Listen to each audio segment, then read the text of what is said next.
Hey, I was in Moab, Utah a few years ago. Anybody ever been to Moab, Utah? It's kind of like a Jeep, mountain bike, crazy people place. Well, I was on a man trip, I guess you would say, with some college buddies. And we wanted to do three things, had three goals. Let's jump out of an airplane. Let's go kayaking without guides and not get any training, just see what happens. And let's mountain bike or motorcycle around a loop in the desert. And I remember we jumped out of a plane, survived, no problem, all right? The kayaking was a little bit scary, honestly. I didn't realize that those rapids look a lot bigger when you're down on a kayak. But again, we got through it. But the tricky one was what I thought would be the easy one, was just doing a little mountain bike loop around the desert. Now, I was the guy that brought a motorcycle, and the other guys had mountain bikes, so I thought, well, this will be a piece of cake. We'll just do this loop, we'll do some sightseeing, and that'll be fun. And so what happened was, one of my buddies with me, his name's Yemi. He's from Nigeria, and he was kind of an endurance athlete. We got Nigeria in here? All right, yeah. All right, so Nigerians got it in their blood. They're endurance guys, right? I don't know what it was, but he was way out in front of everybody on a bicycle, and this was like 2005. We didn't have GPS in our phones. We didn't even take phones with us. So we're just trying to figure out where this loop is at, and kind of got a map in our heads. We think we can pull this off. And anyway, we get split up, and then the guys that are kind of way behind, I'm riding my dirt bike, and they want to quit because they're getting tired. And it was 111 degrees that day, I remember, because I had voiced to myself. And it was hot. It was the middle of July, not a good time to go to Moab. There's a reason nobody else was there.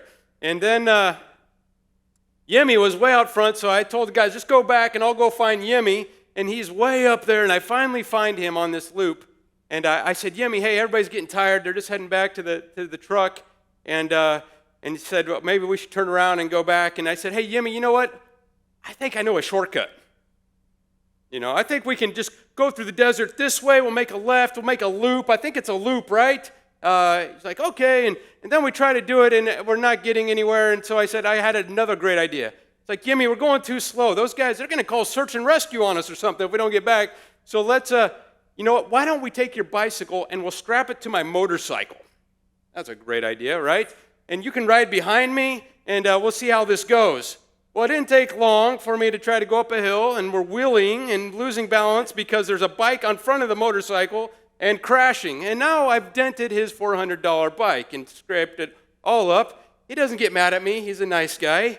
But again, he says, Bislow, that's my nickname, I'm just going to walk. It's like, you're going to walk through the desert? I mean, now I think I'm going to kill this guy. I said, okay, I'll just take your bike then, and I'll go back and find the guys. And so I'm going through the desert to try to find these guys. I wrecked probably 3 or 4 times because the weight of his bike kept crashing me. And I remember once I went down this valley thinking, this is great, I'm going to get to the exit point, but then I realized once I got down to this little narrow valley, it was a dead end, and I had to go back, and my bike kept dying, and I was just completely exhausted. And I remember just not even being able to think straight. I don't know if you've ever been so thirsty where you're starting to see flashes of light.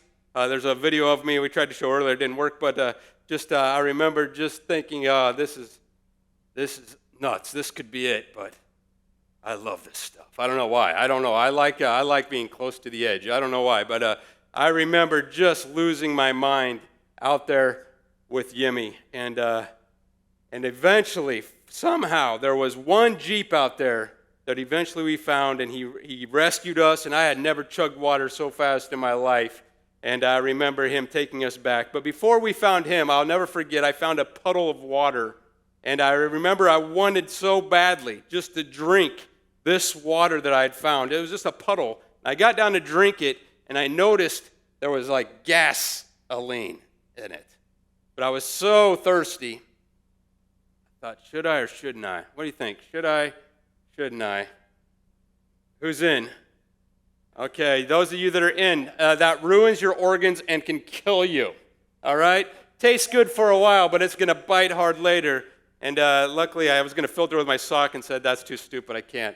But luckily, this Jeep found us, rescued us, and we got back to the guys just as they were getting ready to call search and rescue.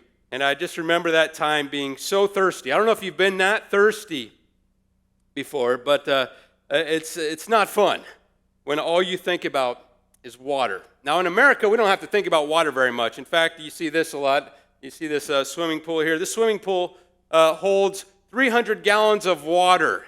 And did you know that the average household in America uses 300 gallons of water a day? All right, so think about how many times you use water. Now, I know the girls use it for personal hygiene here. Guys don't, I realize that.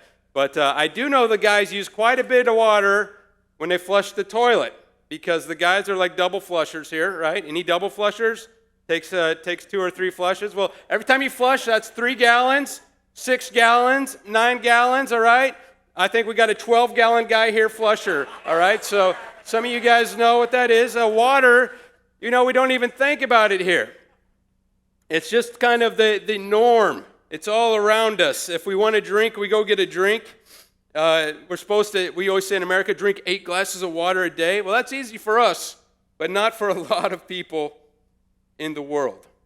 Well, what about this person? My friends recently went out to meet the Turkana tribe. Now, the Turkana tribe live in northern Kenya with the Samburu tribe, and right now there's a major drought in the area. The riverbeds are dried up, and so this woman's a Turkana woman, and what she will do, I don't know what time it is, but in about a half hour, she's going to wake up, and she's going to go get water, and she's going to start the 5-hour journey to get water. So she will be walking about 20 miles in a half hour, that's all right, in their time, to go get water. I think you can see a video here of her as she's carrying her jug. And, a lot of these tribes, they have 5 gallons of water a day for their families.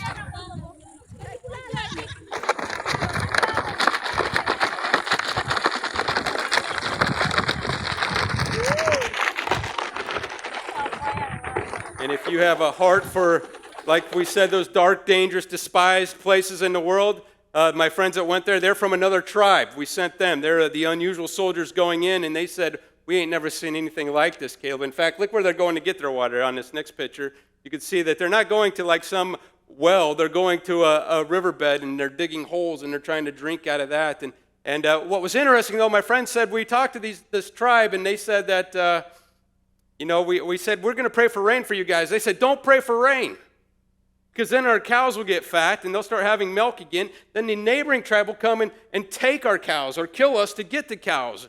So can you imagine? They don't even want rain because of the warfare in that area. And so that's a real place in the world, and if maybe the Lord's got an unusual soldier's heart in your spirit, maybe someday Stranded is for you to come out and join us and to learn how to reach out to places like this. But for today, I want to show you this woman. If you have your Bibles, I want you to turn to John chapter 4, and we're going to learn about this woman from Samaria. John chapter 4, verse 4, Jesus is with his disciples, and it says, now he had to go through Samaria. So he came to a town in Samaria called Sychar. Near the plot of ground Jacob had given his son Joseph.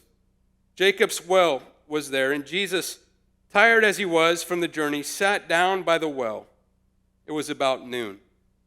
When a Samaritan woman came to draw water, Jesus said to her, will you give me a drink?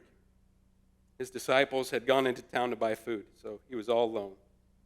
The Samaritan woman said to him, you are a Jew, and I am a Samaritan woman. How can you ask me for a drink? For Jews do not associate with Samaritans. So here's this situation. These disciples and Jesus, they're on their way to Galilee, and the normal way to get to Galilee from Jerusalem would be maybe to go around Samaria for the respectable Jews. Because a respectable Jew is probably not going to go through Samaria because Samaria has a bad past. See, a lot of those people used to be Jews, but they ended up mixing in with the Assyrians a long time ago, and they ended up becoming mixed bloods. So now these people that are mixed bloods, they began to worship other gods and began to have idols and things like that. And even though maybe some of them want to be following the Lord, the devout Jews just say, stay away from those guys. The Samaritans, they're outcast. Don't go through there. They're the despised of the despised. And so many times people would probably go around Samaria to go north. They'd go by the Jordan River and just make a way, maybe spend an extra day just getting around those people. But what I love about Jesus, he said they had to go through Samaria. In Jesus' heart, he had to go to a place like that. And so here we have Jesus now. He's sitting at this well. He gets tired just like we get tired. And there he is. He probably really is thirsty. And then this Samaritan woman comes who is an outcast, at least supposed to be, right? If the disciples were there, they'd be like, get that woman out of here. But Jesus, he breaks the rules. This is what I love about him. Here comes this woman, and she sits there, and she can't believe that Jesus is actually going to spend a time with her. And he breaks the rules, and let's look at what he does, because you have to realize this, Jesus was sitting next to this woman, talking to a woman. A Samaritan woman was like being an unclean Jew.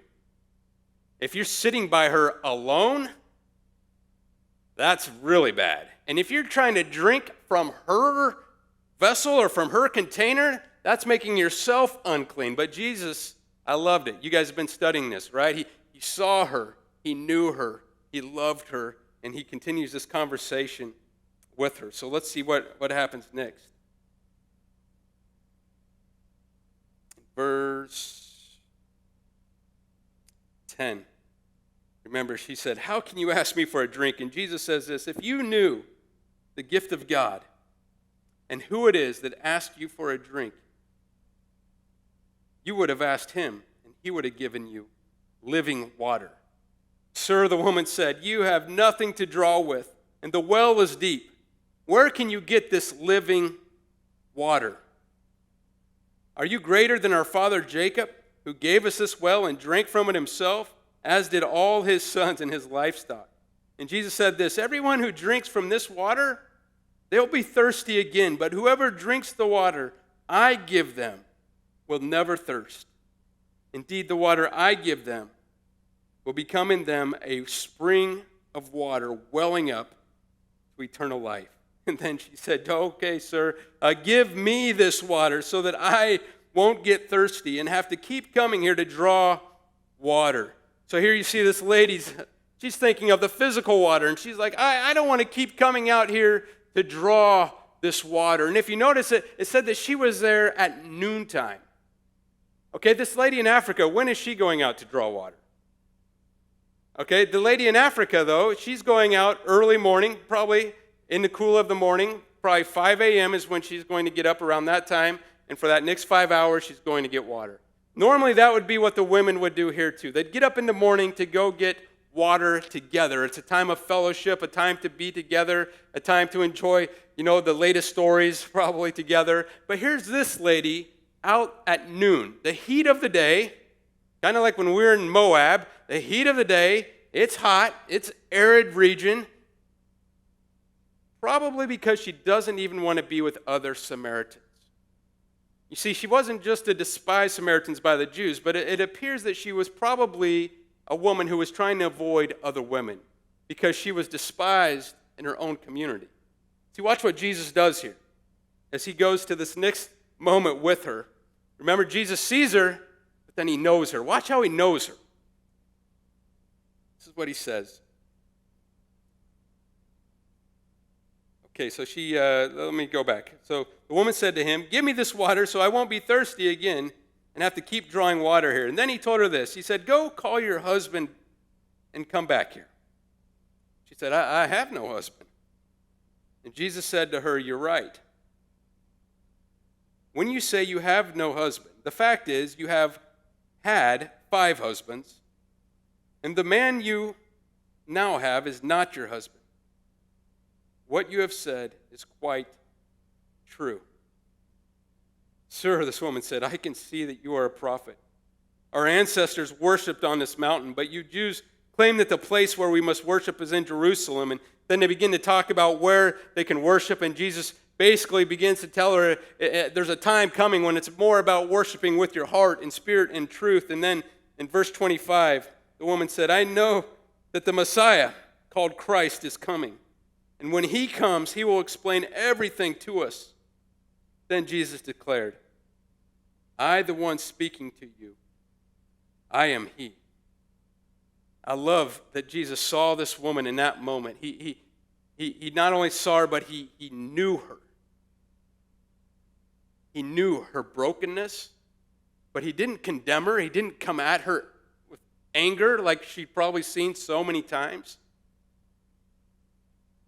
He knew her background story. He probably knew the names of all those men that she'd been with. He knew her depression. He knew her anxiety. He probably knew her suicidal thoughts. It's amazing how Jesus just shows up with this woman and he can see not just her personally and just not meeting her, but he knows her. You know, he knows you. In the same way, he can see you and he knows all about you. He knows all about what you think about when you go to bed at night. Those last thoughts. You know, he knows that maybe at school you put on one face, but when you go home there's another face. He knows what you do in your spare time when no one else is looking. He knows the sins. He knows the good things, the encouragement you've been to other people, but he sees everything. He sees your brokenness. He sees the heartache. He knows what some of you have gone through with your own families. Some of you know what it is to be in a divorced family. You know what it is to have yelling matches all the time. He sees that. He knows that. And he's there with you. What a comfort that he's there with you. But at the same time, it can be kind of scary, can't it? Wait, he sees that bad stuff too? Like this woman, he saw that stuff, but look what happened to this woman. There was a transformation that took place in this woman that is amazing. You see, he said, I, the one speaking to you, I am he, I'm the Messiah. You know, she didn't necessarily freak out, she got excited. And this is what happened. It says, just then the disciples returned and were surprised to find him talking with a woman. Remember, you're not supposed to do that, Jesus. But no one asked him, what do you want? And no one said, why are you talking with her? And then, leaving her water jar, she left her water jar, and the woman went back to the town and said to the people, come see a man who told me everything I ever did. Come, could this be the Messiah? And they came out of town, and they made their way towards him. And as you skip down to verse 39, it says, many of the Samaritans from that town believed in him because of the woman's testimony of telling them, he told me everything I did. Here's a woman who is hiding from everybody. She doesn't want to talk about her stories. She doesn't want to talk about these 5 men that she'd been with. I mean, that's embarrassing. But all of a sudden, Jesus shows up on the scene and transforms her life.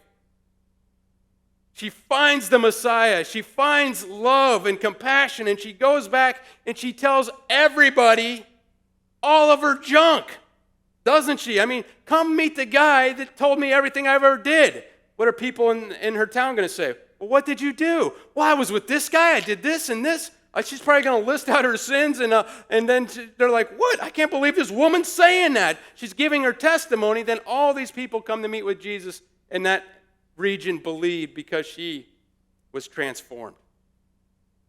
I'm going to ask Jake to come and just play lightly as we come to a closing here in a moment. But I just want us to grab a hold of how Jesus took an outcast, how he took this lady and totally flipped the script. Now, I don't know what you're thirsting after, but I've noticed a lot of people in high school, it seems like you're thirsting after things that aren't going to fulfill you. Like this woman was thirsting after the attention of these men. But maybe some of you guys are thirsting after things that are kind of like this lady. They're leaving you empty. It's almost like when I was in Moab. If I would have drank that gas, right? I mean, it might have satisfied for a moment, but it would have left me empty. I think there's things that maybe some of you guys are thirsting after that are going to do the same thing. Maybe it's on these phones. Anybody have one of these? Yeah. How many times do we compare ourselves to other people? Are we just flipping? Think about what that does to you. Sometimes that's great. I mean, it's not a bad thing, but when you begin comparing likes and followers and all these other things, a lot of times it begins to put a weight upon you. It's like, man, I wish I had that experience. Man, I wish I had that girlfriend. And we begin to kind of compare ourselves, and we think maybe it'll fulfill us just sitting there looking at this stuff, but it doesn't. Or maybe it's porn. You think, oh, this will fulfill me for a moment, and then in the end it bites, doesn't it? It doesn't fulfill you. Or maybe it's relationships, always needing a girlfriend or a boyfriend. I've seen a lot of people that have multiple because they always need somebody to be there to help fulfill that inner need. But yet it still leaves them thirsty. Still leaves them thirsty. I think the inner longing that we have, the deepest thirst, the ultimate thirst, is the same thirst this woman had. It wasn't finding satisfaction in all these other things, but it was finding satisfaction in Jesus. I'll never forget this moment. This kid came to our youth group with his buddies. He was dressed in red, and all these other guys were dressed in red. They called themselves the Bloods. How do you do that? I don't know. But they called themselves the Bloods. And then there's a baby blue group that came in. They called themselves the Crips. And then I was like, wait a minute. These guys are kind of not just joking around. They're coming to youth group? And they sat on one side and they sat on the other side. And then every week after youth group, this was their fighting round. They'd come to fight each other out in a parking lot. They beat up each other. They punched the bus driver in the face. They'd be cussing out the old ladies. And so it got really crazy. But I was crazy enough that I like these kids. These are my kind of people. I don't know why. But the senior pastor was not too big into it. And he said, hey, if they're going to come, what I want you to do, Caleb, is have them check in their colors at the door. So they're going to have to give me their shirt or put on a different shirt type of thing. And so I remember I went to Goodwill. I bought a lot of country singer shirts to give these guys from the hood. I knew, hey, they're going to love this, right? I didn't go hip-hop, man. I went, no. I went tie-dye shirts, Willie Nelson, Garth Brooks. I just want to see what they do, all right? That was my ornery side kicking in. And actually when they came, they were like, dude, that's sweet. Check it out, man. Winona Judd, bro. I got Dolly Parton, man. Check it out. But one dude, his name's Sean, he was like ticked off and kind of like double-fingered me and F-bombed, walked out, just cussing. And I remember the senior pastor goes out, one of them, and they said, hey, that guy can't ever come back again. He's out. Well, he shows up next week with his buddy Teddy. He's like, hey, I'm wearing black. Can I sneak in? It's like, all right, I kind of like this kid. Don't tell the senior pastor, all right? Yeah, I'm going to let you in. And so he wasn't cussing me out. I thought I'm going to give him a shot. And anyway, he snuck in. I kind of broke the rule. But he listened that week. And then I learned he liked to play ball. So we played basketball after youth group every week. Then I started taking him home. And I learned that this guy was thirsting for something in life that he had never found before. He's thirsting for love. That's why he joined the gang. Thirsting for acceptance. And I remember this guy opening up his heart to me about the drugs in his own family and all the brokenness there. My heart really went out to him. Eventually, this guy found what this woman found freedom in Jesus.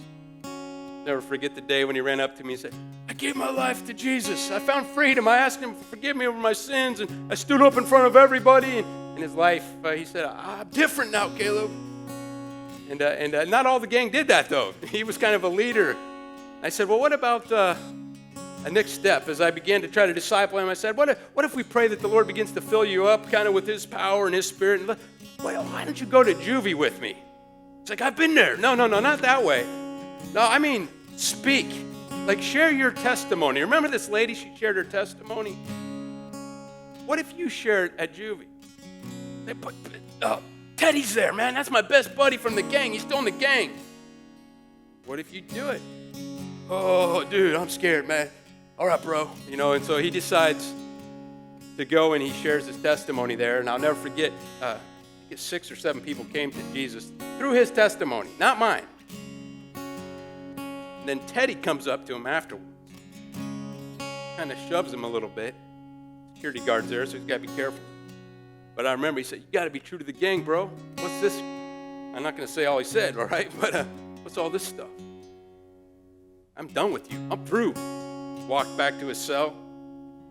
And I remember Sean coming back home that night and said, man, it's one of the greatest nights of my life. Lost a friend, but did you see those guys come to Christ? He didn't know God could do that through him. So this is how I want to take tonight. I want to give you guys an opportunity to grab a sheet of paper. I think there's one next to you. And I don't know why you're here, or maybe somebody invited you. Maybe this is your first time in church. Maybe all of this is new to you. I just want you to consider the invitation that Jesus gives to all of us. It's to become one of his followers. And how we do that is say, Jesus, forgive me of my sin. Free me from all this weight I'm carrying. I relate to that Samaritan woman in that phase where she's carrying all that stuff.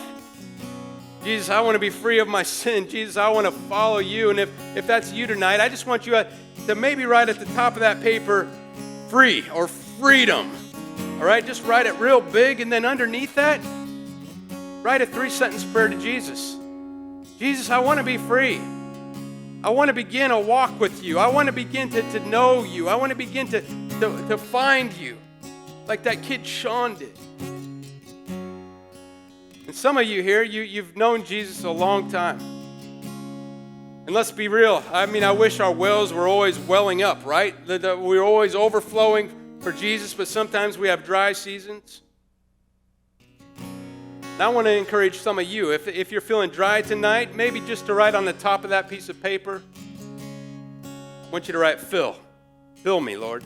All right, fill me. Fill me. Maybe free me in the first one, and now fill me. Fill me with your Spirit, Lord, again. Renew me. Well up in me. Overflow out of me like you did with that guy named Sean, like you did with this lady who went back to her community and just didn't care anymore. Well up in me. Fill me up. Use me. Go ahead and write your prayer as I pray for you. If the Lord prompts your heart, you don't have to do this. If you're new here, you don't have to, but I encourage you to consider this. Jesus, would you just guide our pens, guide our hearts right now as we're writing out the deep desires of our heart, whether we want to be you to free us from the bondage of sin and we want to begin a relationship with you, or and we want to thank you for that death on the cross that you did for us and begin that walk. Lord, I just pray for people in this room to begin to experience what that woman experienced when she met the Messiah. Would you do a great work? Would you begin a great work as you did in Sean's life when he was unafraid when he stood in front of everyone and gave his life to Jesus? And Lord, for the others here, I pray that maybe there's some that just say, Lord, I'm dry. I want to be filled up with your Spirit. I don't understand it all, Lord, but and I'm going to keep following you even when I'm dry, but Lord, fill me. Renew my spirit, Lord. Keep it fresh. And Lord, maybe give us words on how to pray that, Lord. Overflow out of us. Maybe even put people on our hearts like are on these foam boards around us. And Lord, I pray that we would learn to be like you, that we would see people. We would get to know them in their hearts like you did. And we would love them. And we would see them come to overflowing as well. We're going to go into a song as you write these prayers. And as we're singing this song, I'm going to ask you to take those prayers. And if you're brave enough to sign your name, I ask you to do that. If you don't want to, you don't have to. But let's just lay them at the foot of the cross. Either that cross over there or this cross over here. And remember when Jesus hung on the cross and he died for our sins, the things he said right before he died, he said, I thirst. I think he was really thirsty, but also he knew what it was to thirst for God in that moment, because God had turned his eyes away from him for that moment. And Jesus knew what that was like. And that's what he had to do in order to take upon our sin. So as we sing this song, you guys are welcome to just go lay your prayers at the foot of the cross.